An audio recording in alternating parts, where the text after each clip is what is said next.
Hi friends, welcome to Q&A episode number 110. ఇంక నుంచి మన ఛానల్లో ఎవ్రీ సండే Q&A వీడియోస్ అయితే వస్తాయి అనమాట. చాలామంది చాలా కామెంట్స్ అయితే చేశారు. వాటిలో కొన్ని ఇంట్రెస్టింగ్ కామెంట్స్ని పిక్ చేసి ఈ వీడియో అయితే చేస్తా ఉన్నాను.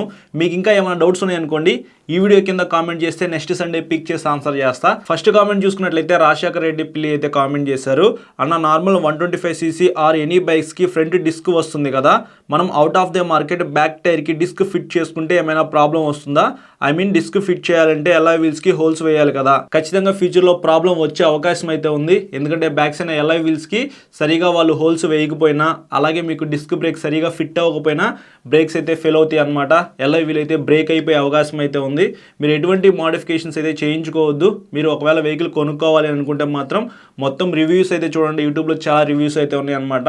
మీకు ఏమేమి ఫీచర్స్ కావాలో ముందే తెలుసుకోండి. ఒక పేపర్ మీద కావాలంటే రాసుకోండి. బ్యాక్ సైడ్ డిస్క్ బ్రేక్ కావాలంటే సో డిస్క్ బ్రేక్ ఉన్న వెహికల్ ఏముందో చూసుకోండి, మీ బడ్జెట్లో అదే పర్చేస్ చేయండి. అంతేగాని మీకు నచ్చిన వెహికల్ ఒకటి కొనుక్కొని దానికి బ్యాక్ సైడ్ డిస్క్ బ్రేక్ పెట్టుకుంటాను, ఏబిఎస్ పెట్టుకుంటాను, టైర్స్ మార్చుకుంటానంటే మాత్రం మీరు అలాంటి పనులు అయితే చేయొద్దు. ఉన్న వెహికల్ ఉన్నట్టుగా వాడుకుంటేనే మీకు చాలా లైఫ్ అయితే వస్తుంది అనమాట.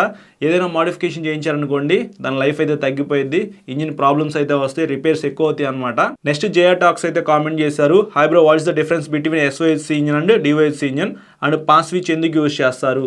పాస్ స్విచ్ ఎందుకు యూజ్ చేస్తారంటే, మీరు ఎవరైనా క్రాస్ చేయాలనుకోండి, పాస్ స్విచ్ ఇట్లా ప్రెస్ చేసినట్లయితే వాళ్ళకి అర్థం అవుతుంది అనమాట. సో ఇతను మనల్ని క్రాస్ చేయాలనుకుంటున్నాడు అని చెప్పేసి. సో అందుకు మీరు పాస్ స్విచ్ అయితే యూజ్ చేసుకోవచ్చు. ఎస్ఓహెచ్సి ఇంజిన్ గురించి మాట్లాడుకున్నట్లయితే single overhead camshaft, DOHC engine గురించి మాట్లాడుకున్నట్లయితే dual overhead camshaft అనమాట. సో రెండు క్యామ్ షాఫ్ట్స్ అయితే ఉంటాయి డివైహెచ్సి ఇంజిన్లో. ఎస్ఓహెచ్సి ఇంజిన్లో సింగిల్ క్యామ్ షాఫ్ట్ మాత్రమే ఉండిద్ది. ప్రొడక్షన్ కాస్ట్ అయితే కొద్దిగా తక్కువ ఉండిద్ది, మెయింటెనెన్స్ కొద్దిగా తక్కువ అయితే ఉండిద్ది. తక్కువ సీసీ ఉన్న వెహికల్స్లో మనం ఎస్ఓహెచ్సి ఇంజిన్ అయితే చూస్తాము. డిఓహెచ్సి ఇంజిన్ మెయింటెనెన్స్ కొద్దిగా ఎక్కువ అయితే ఉండిద్ది. అలాగే పెద్ద వెహికల్స్లో చూస్తాము, మ్యానుఫ్యాక్చరింగ్ కాస్ట్ కూడా కొద్దిగా ఎక్కువ ఉండిద్ది అనమాట. సో మెయిన్ డిఫరెన్సెస్ అయితే ఇదే.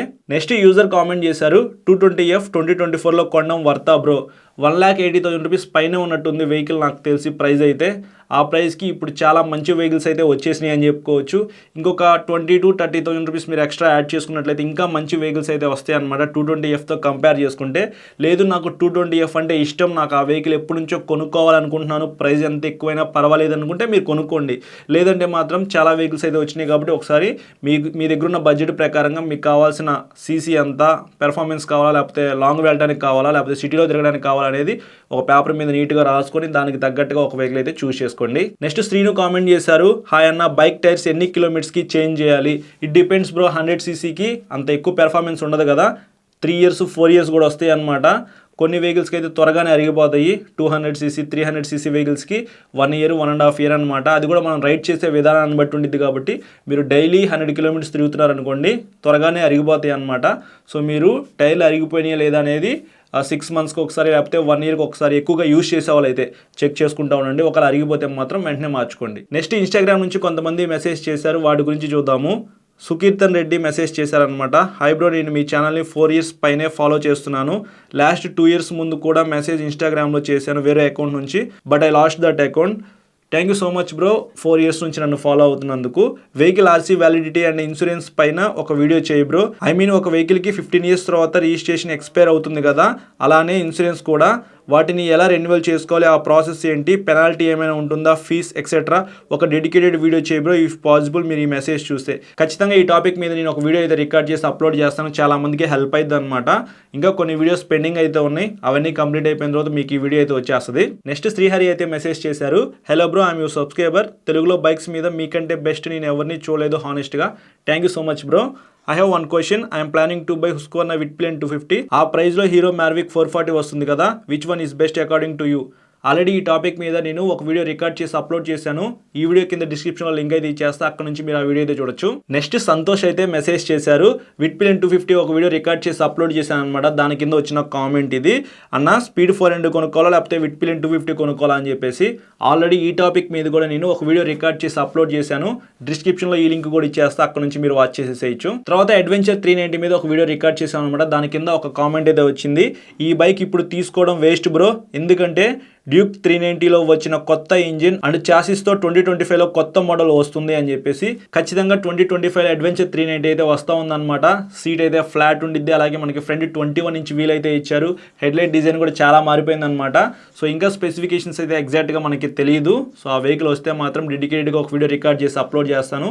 ఎవరైనా అడ్వెంచర్ వెహికల్ కొనుక్కోవాలి అనుకుంటే మాత్రం కొన్ని రోజులు అయితే వెయిట్ చేయండి, మీకు the best of the best adventure vehicle అయితే రాబోతా ఉంది నెక్స్ట్ ఇయర్లో. నెక్స్ట్ చైతన్య అయితే మెసేజ్ చేశారు, హైబ్రో 2 వెహికల్స్ ఉన్నాయి, ఇప్పుడు థర్డ్ వెహికల్ పర్చేస్ చేస్తే రిజిస్ట్రేషన్ ట్యాక్స్ ఏమన్నా పడుతుందా ఆ పర్సన్కి? అలా ఏమీ పడదు బ్రో, మీరు సింగిల్గా ఒక వెహికల్ ఇప్పుడే ఫ్రెష్గా కొత్త వెహికల్ కొంటున్నారనుకోండి, మీరు ఆల్రెడీ ట్యాక్స్ పే చేసి ఆ వెహికల్ పర్చేస్ చేస్తారనమాట. తర్వాత సెకండ్ వెహికల్ పర్చేస్ చేయాలనుకోండి, ఆల్రెడీ ట్యాక్స్ కట్టే కొనుక్కుంటున్నారు కాబట్టి 1 ఏంటి 2 ఏంటి 10 వెహికల్స్ అయినా మీరు కొనుక్కోవచ్చు, మీకు ఎక్స్ట్రా ట్యాక్స్ అయితే ఏమీ పడదు. నెక్స్ట్ జేఎస్ఐ అయితే మెసేజ్ చేశారు, హాయ్ అన్న NS200 versus NS400Z comparison review చేయన్నా అని చెప్పేసి. సో నేను ఖచ్చితంగా ఈ టాపిక్ మీద ఒక వీడియో రికార్డ్ చేస్తాను బ్రో, ఎందుకంటే NS400Z అయితే చాలా తక్కువ ప్రైస్ అయితే లభిస్తూ ఉందన్నమాట. ఒక 20,000 to 30,000 రూపీస్ మీకు డిఫరెన్సెస్ అయితే ఉండొచ్చు.